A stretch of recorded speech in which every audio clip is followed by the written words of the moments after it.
Howdy, ladies and gentlemen. Michael Palmisano here, and this is going to be a different kind of video. I get all kinds of comments, mostly overwhelmingly positive comments on my channel, which I'm super grateful for.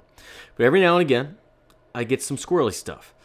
And while I usually don't pay any attention to it, I feel like this subject actually needs to be addressed for a good reason.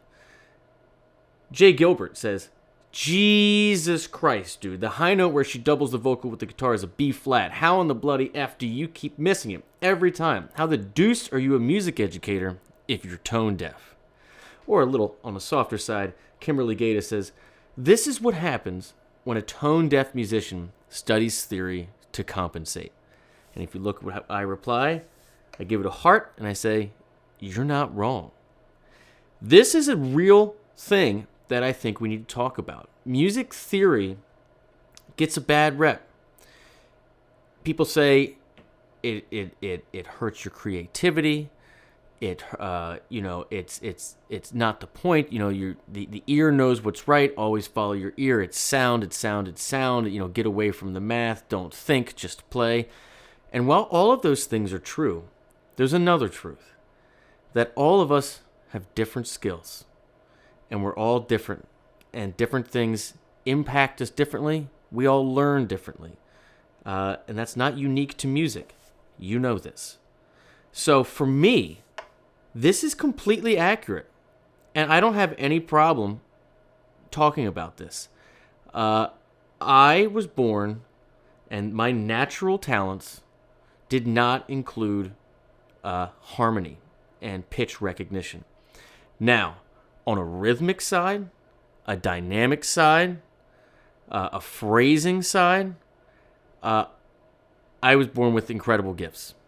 It's just true. And that's also not unique to music. I can remember incredibly accurately, like portions of famous speeches, inflections in dialogue and movie quotes. And I can do that on the instrument extremely well. And I spent the vast majority of my elementary school, middle school, and high school years, like the 10,000-hour woodshed, if you will, focusing on that.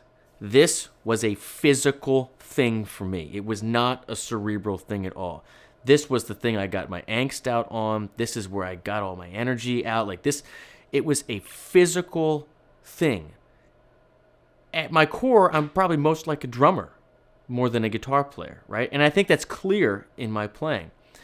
And I say all that to say that I was so scared to learn music theory and go to music school because I knew I had a bad ear when it came to actual pitch recognition and harmony and major and minor chords. And this might sound crazy to you because you watch my videos and a lot of you probably think that I have a great ear. It's absolute nonsense. It's not true at all. When I went to GIT, they let me in by the skin of my teeth, and I got beat on as bad as you can get beat on. But I had the chops, and I had the confidence, and I knew that I could do things on the instrument in an intuitive level that other people couldn't, right? We all have those things that other people can't do and those things that we could never do, right? We all have those things. But I knew that music theory and going all in on it would be the thing that I can use to bring my ear up to speed. I knew I was never going to get where I wanted to go with my ear the way it is. For harmony and pitch, whatever. Not for rhythms, not for textures, not for dynamics or vibrato or anything else like that. All that, like, man, I'm telling you, like that's the stuff that comes natural for me. But not the pitch. And so I say all of this to say that you can do this too. If you feel like your ear is the weak part of your game, I'm telling you, theory's the answer. Because while a lot of people might say it stifles your creativity, it's complete nonsense. If you're the type of person like I was okay, that couldn't sit there and hear tones and find them easily on the guitar or the piano and figure out whether it's major or minor and put it all together intuitively. That is something I had to learn just like you were to learn calculus in college or economics or whatever it is. It was that foreign to me.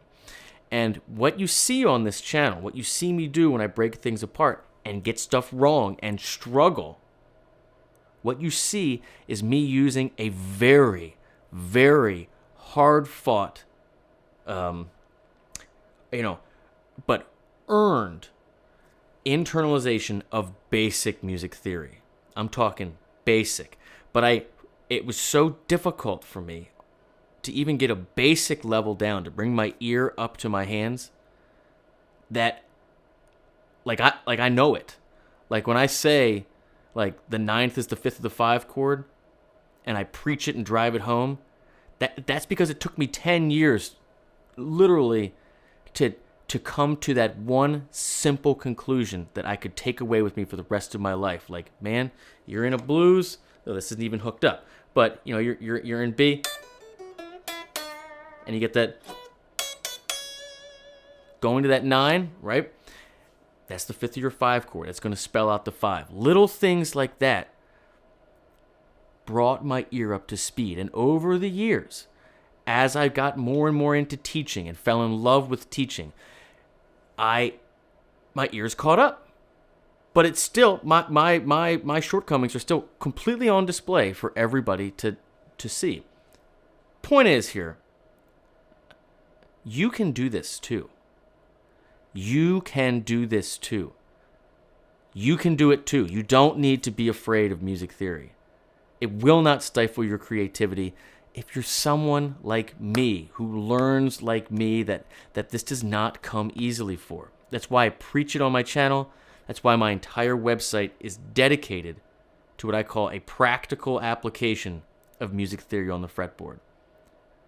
Because if you really know yourself and you're truthful with yourself about the things you need to work on, find the system that's right for you to reach your goals. That's why in the back, I have here, just keep stacking wins, right? Work harder. No one cares. That's it. Know yourself. Act on it. Keep it in your hands, one step at a time. We're all different, and that's awesome. Best of luck out there. Cheers.